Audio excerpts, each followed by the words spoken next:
What's going on, everybody? Z here, and welcome back to Astroneer, the extreme basics, if you will.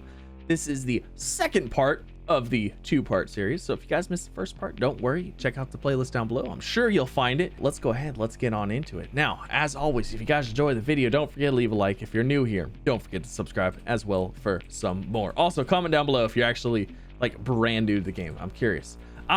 All right, so last episode we covered the basics of your oxygen, the tethers, printing from your backpack, and essentially how your catalog works. So if you guys are lost on any of that, I recommend going back, checking out that episode. We kind of break it down. We kind of talk about some things in a way that maybe not super apparent to a lot of people. I want to make it, super easy to get into, have a good time. So let's go ahead. Let's approach a research sample. We might as well go ahead and throw some tethers down as we go.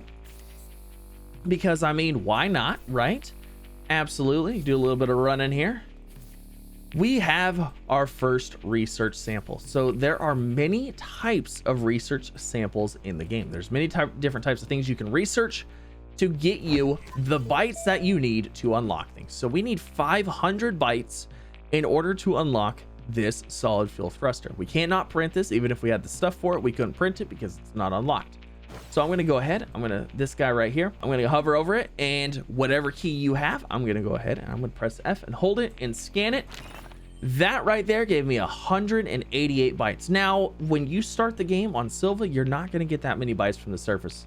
You're not going to get that many bytes from these things on the starting planet. It's just not going to happen, unfortunately. But there's multiple ways to get research, like I said before.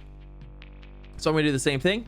Now, if you're curious, like what a research sample is, there's a few of them in the game. So anything that they're like sticking out like this, they typically look like a little kind of flower deal. You can actually pull them off too if you want to. They typically look like this little flower deal. It'll highlight around it. It'll say research sample, but they're not always on rocks. Sometimes they're on plants. Sometimes they're in caves. Sometimes they're on little like stalagmites, things like that. So I'm going to go ahead and I'm going to select this with the cursor. I'm going to go ahead. I'm going to hold F to scan. Fantastic.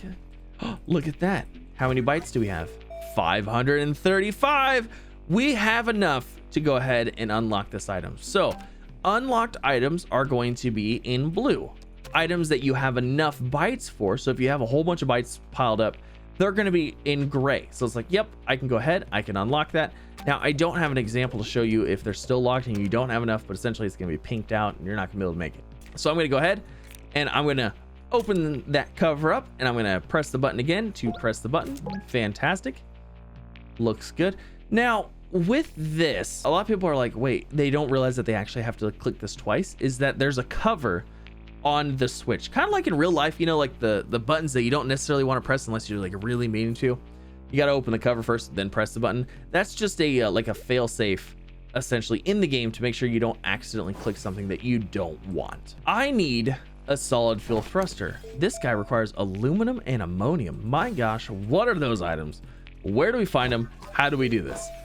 So it wants me to now print a small printer from your backpack.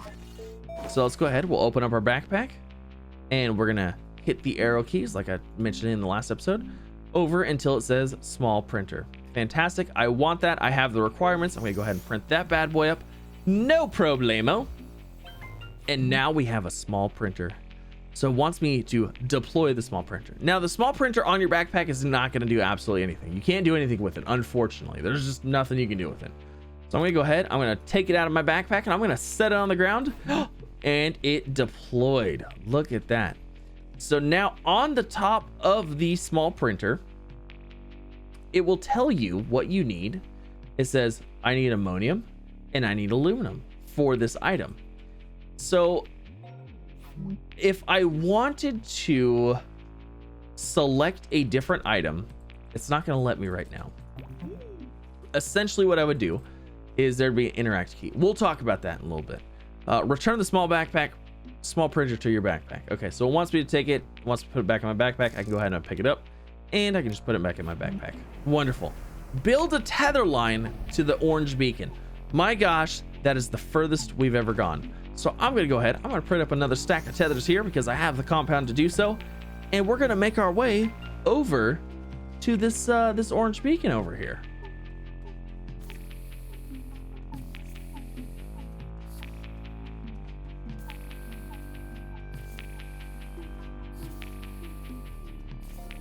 Oh, we made it to the orange beacon, and we have found ammonium.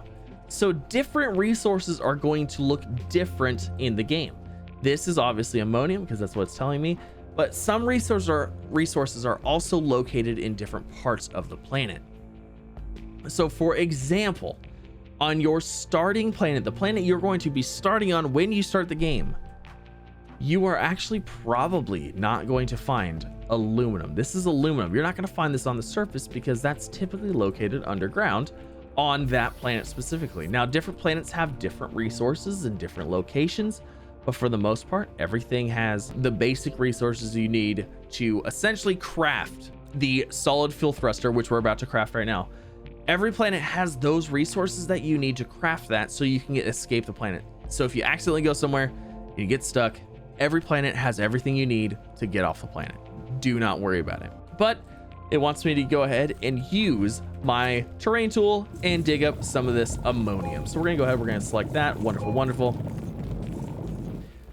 Gather laterite from deposits to make aluminum.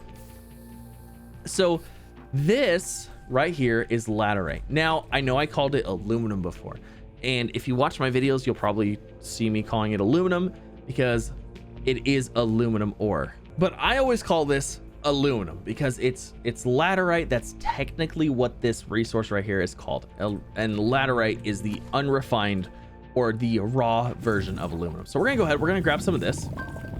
Now, this is going to present us with another problem that you're going to run into as you're going around collecting stuff. I don't have any backpack space for it. I'm collecting it. It's just going on the ground. And that's because I don't have any room left in any slots anywhere on my backpack. You can see every slot is full. We have our little slots up here. Those are full. We have these slots right here. These are full. We have these slots on here. All of them are full.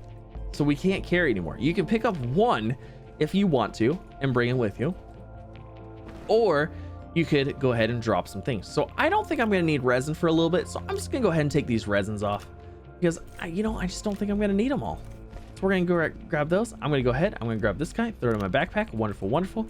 And I'll just go ahead and grab a little bit more of this laterite, or aluminum as I call it typically in my videos.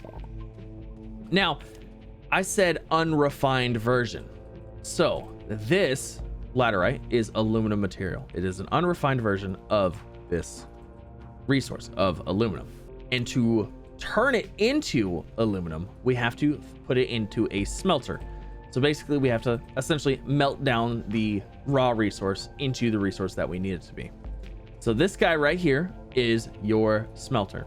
Now I cover the platforms and I cover the basics of smelting and things like that in my other videos. I have a small like beginners tutorial series based on base components, things like that, but we'll continue on with the tutorial so we can kind of go through this.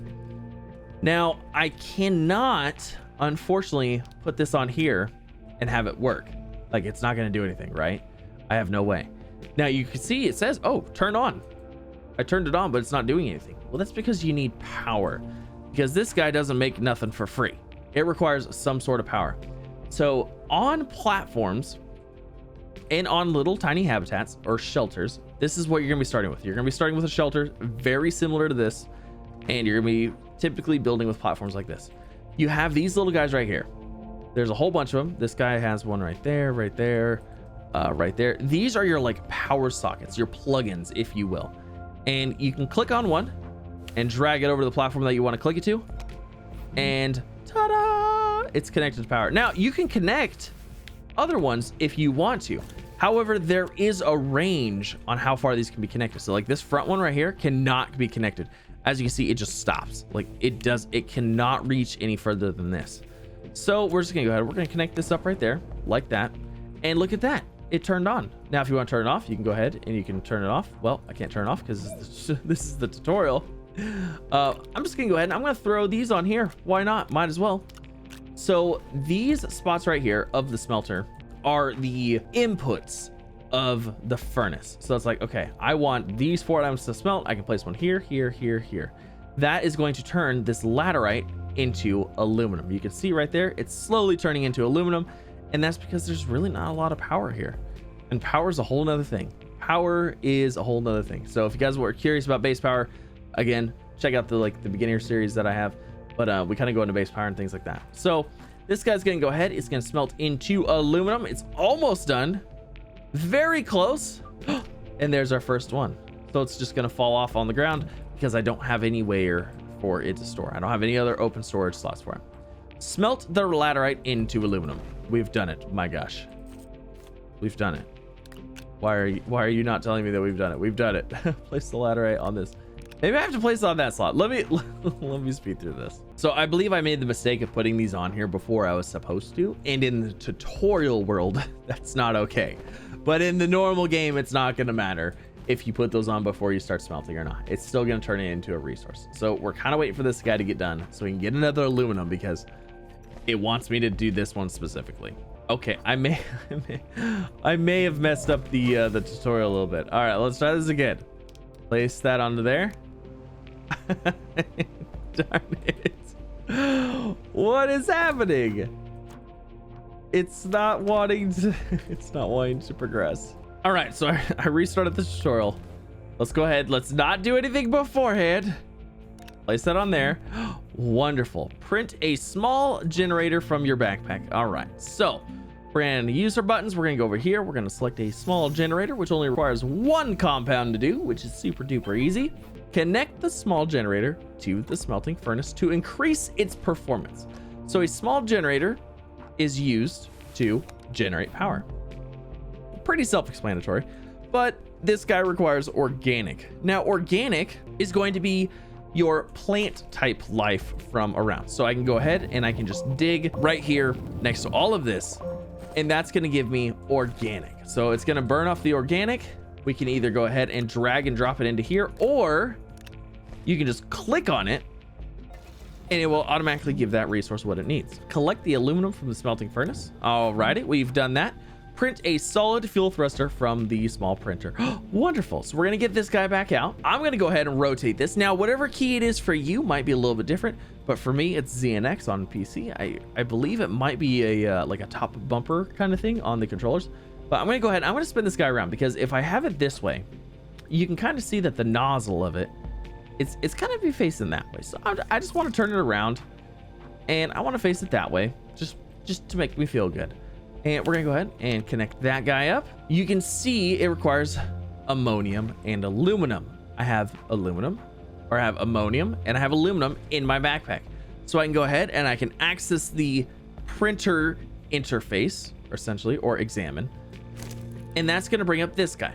So if you have multiple different types of items, you can go ahead and you can select these little buttons that are kind of hidden by this this green button right here, and you can select different items that you want to print and see what they would require.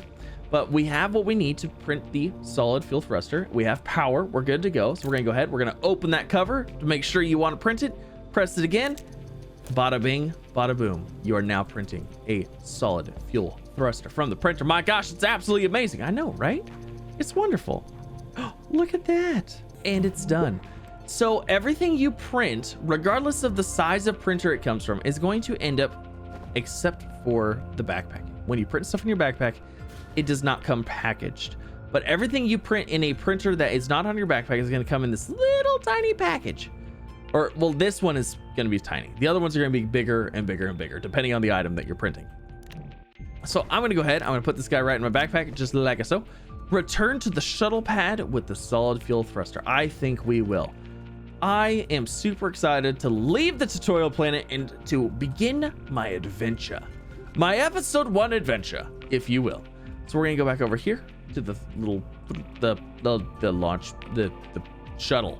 The shuttle. It's a shuttle. That's what it's called. It's a shuttle. Don't fall in the hole. It's a shuttle. We have returned to the shuttle. Unpack the solid fuel thruster. So we're going to go ahead. We're going to take that out of our backpack because it's super tiny and easy to carry around.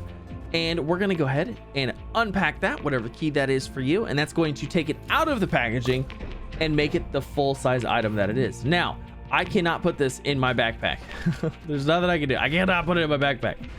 But it wants me to attach the solid fuel thruster onto the small shuttle. So small solid fuel thruster is going to go ahead and click right onto here, like so. And we can hop in, and now we can launch. Easy as that. Ta-da! My gosh, he's done it, people! He has launched the shuttle. We're going to space. We're going to do the things and all the stuff. But that is the very basics of the tutorial. And like I said, I made this because I know Mrs. Z1 was having issues with the tutorial. And I'm just like, as a person that's played video games for a very long time and understands, you know, some basic concepts of video games, it might not be apparent to everybody. And I don't want that to be a barrier of enjoying such a wonderful little game. But we have done it. We've played the tutorial. Now you can go ahead. You can create your new world. You can do an adventure game or creative game. Adventure game is the core game. That's the thing. It's going to require you to unlock stuff, all that stuff. Creative is obviously a creative mode. Everything's unlocked. You can fly around. You can do whatever you want. But I always recommend an adventure game. If you're going to start a fresh new game, if you've never played Astroneer, start an adventure game. It's going to give you an appreciation for things. You're going to understand how things work a little bit better. It's just going to be a good time. It's going to be a good time. But thank you guys for coming out here. Hopefully you enjoyed. If you did, don't forget to leave a like. If you're new here, don't forget to subscribe as well for some more. Again, curious, what are you playing it on? What are you guys playing on? Are you guys playing Xbox, PS4, PC? Leave a comment down below. I'm super curious. But thank you guys for coming out here. Hopefully you enjoyed, and I'll catch you in the next one.